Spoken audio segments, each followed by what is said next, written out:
Of the Bahamas are of normal salinity. Nevertheless, their high alkalinity means that calcium carbonate can precipitate out spontaneously. Calcium carbonate forms whitings, these turbid milky areas of recently precipitated material. Possibly there's some microbial influence in the precipitation.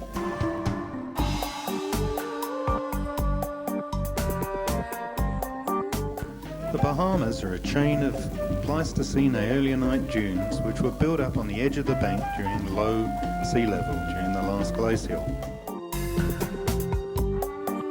The waters of the Atlantic flood into the bank through channels in between these old aeolianite islands.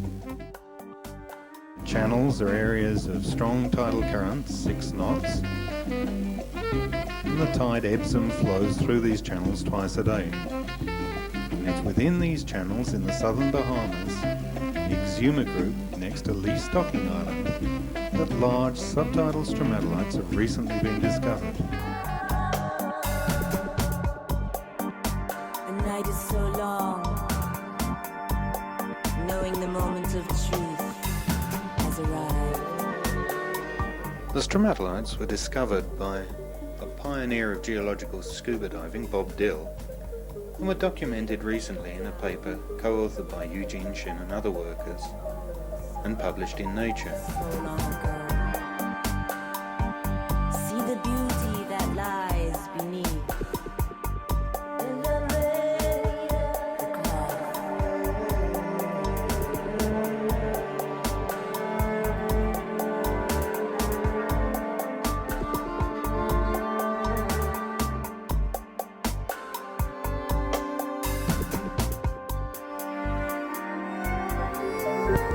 Research in the area is greatly assisted by the presence of a marine laboratory on Lee Stocking Island, owned by Mr. Perry,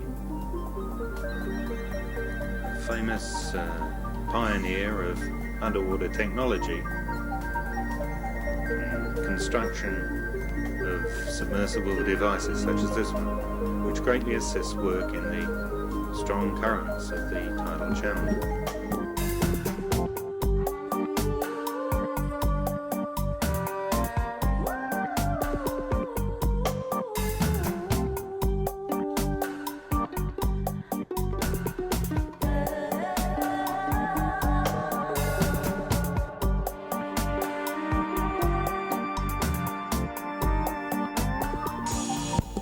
The lack of predation of the stromatolites in the Stocking Island tidal channels can't be due to the limitation of gastropod abundance by high salinity. Instead, it's possible that these shifting Ooid-sands prevent the migration of small benthic gastropods across the channel to the locus of stromatolite formation.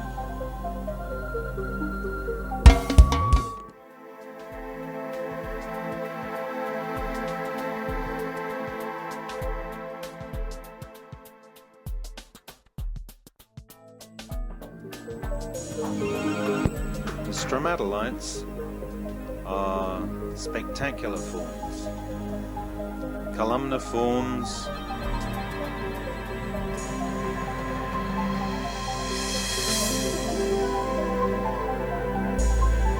with flanks that are intermittently buried and exhumed again by the shifting Ooid-sands. The tops of the stromatolites are generally left exposed and form the substrate for colonization by things such as corals or benthic macroalgae.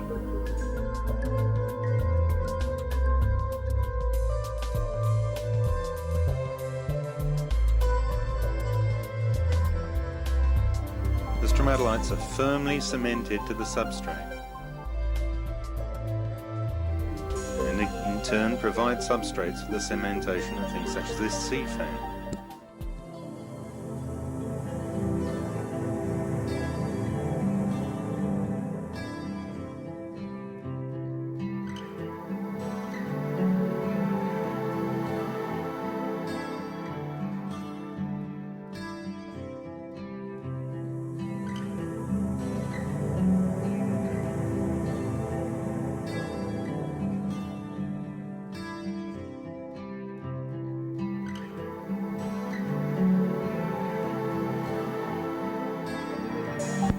The association of columnar and club-shaped stromatolites and Ooid-sands stretches right back to the Proterozoic.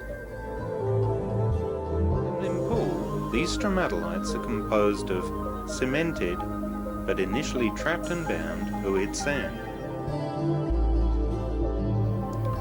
And in this they seem to differ from their ancient analogues, because in the Proterozoic the stromatolites found associated with the Ooid-sands are composed of micrite. Whether this micrite is trapped and bound fine-grained material, whether it is an early cement, or whether it is a diagenetic product, represents one of the great unsolved problems in the study of stromatolites. But here, are we looking at a highly evolved structure, the product of a benthic microbial community quite different from that which constructed the Proterozoic counterparts? Or are we truly looking at an ancient feature, a relic of the early Proterozoic seafloor?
At first the mats seem less luxuriant than those of Hamlin Pool, but this may simply reflect more rapid rates of calcification here. Luxuriant mat can be collected, and it has been examined and found to contain both filamentous and coccoid cyanobacteria, eukaryotic microalgae including stalk diatoms, a variety of forms very similar to those which make up the community constructing the Hamlin Pool mats. Geochemical studies have shown that the geochemical signatures, while not identical, also show a very similar type of organic community to that which constructs the Hamlin Pool mats.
Several species of fish are associated with the stromatolites.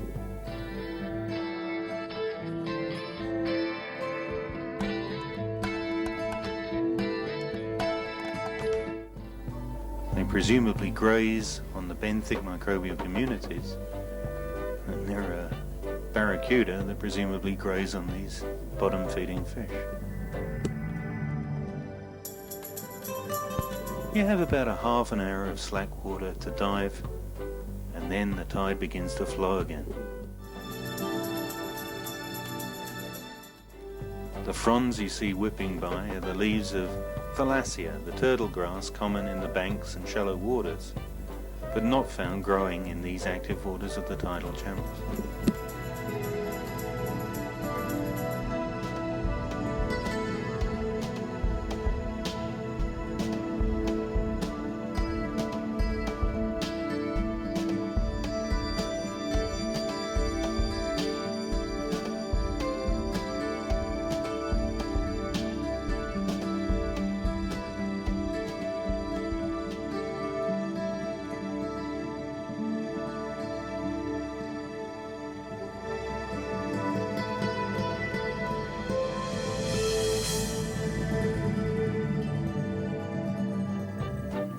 Many stromatolites have these necrotic centers which pond Ooid-sand.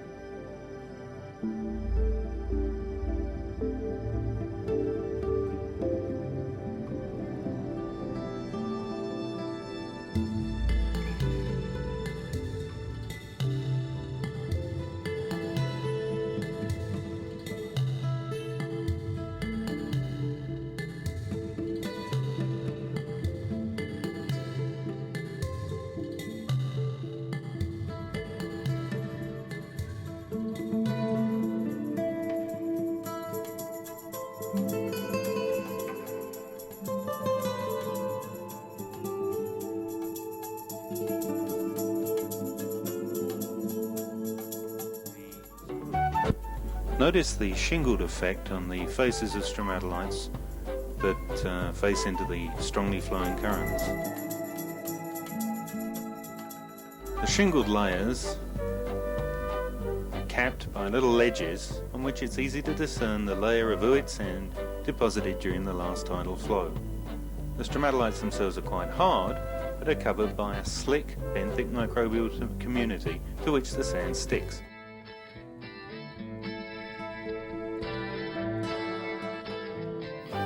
There's considerable variation in the height of the stromatolite between tidal cycles because of the relative burying and exhumation due to the shifting Ooid-sands. Maximum heights of about 3 meters have been recorded. The shifting sands clearly play an important part in determining the morphology of these strata. A thin film of cyanobacterial mat can be deposited on the surface of the Ooid-sand at slack water, but it's washed away very rapidly at the next turn of the tide. The elongate loaf-shaped structures of these subtidal stromatolites compare with ancient stromatolites that had often been thought to be of intertidal origin.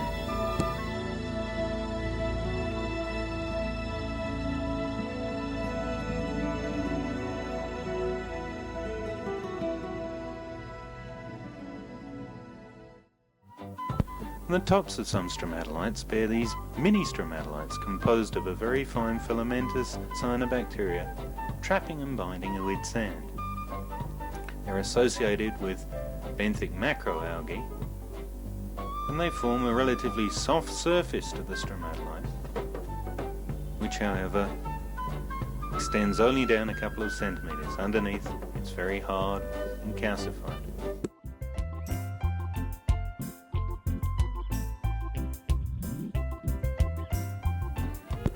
We showed how easy it was for the Ooid-sand to stick to the face of the stromatolites by throwing a few handfuls of sand at it.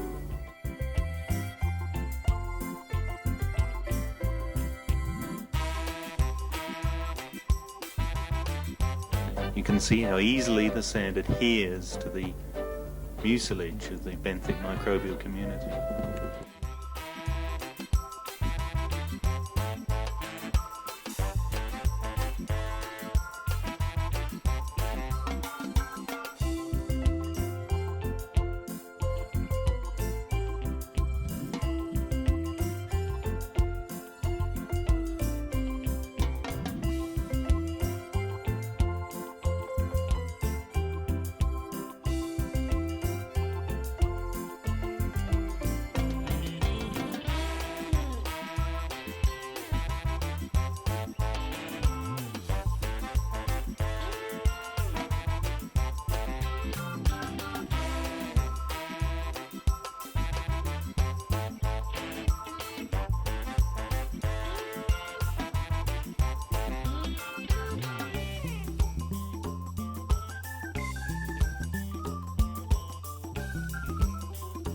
The stromatolites provide shelter for a number of organisms, including fish. They form the basis for a thriving ecological community.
The floors of some tidal channels are not covered by sand waves, but instead have this lag of cobbles.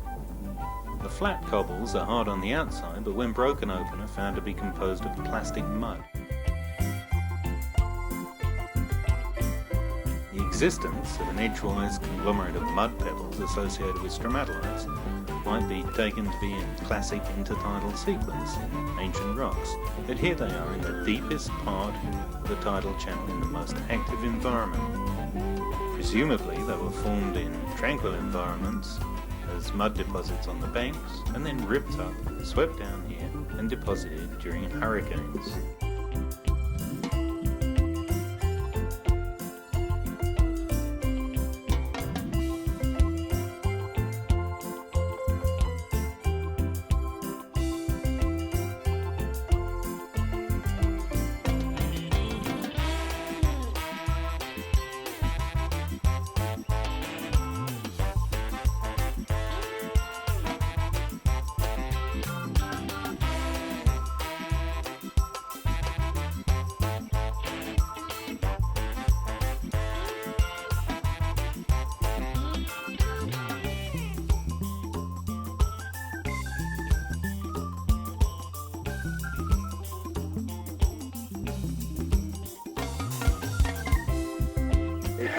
Eaten by live dolomite. It was hell. It was fun.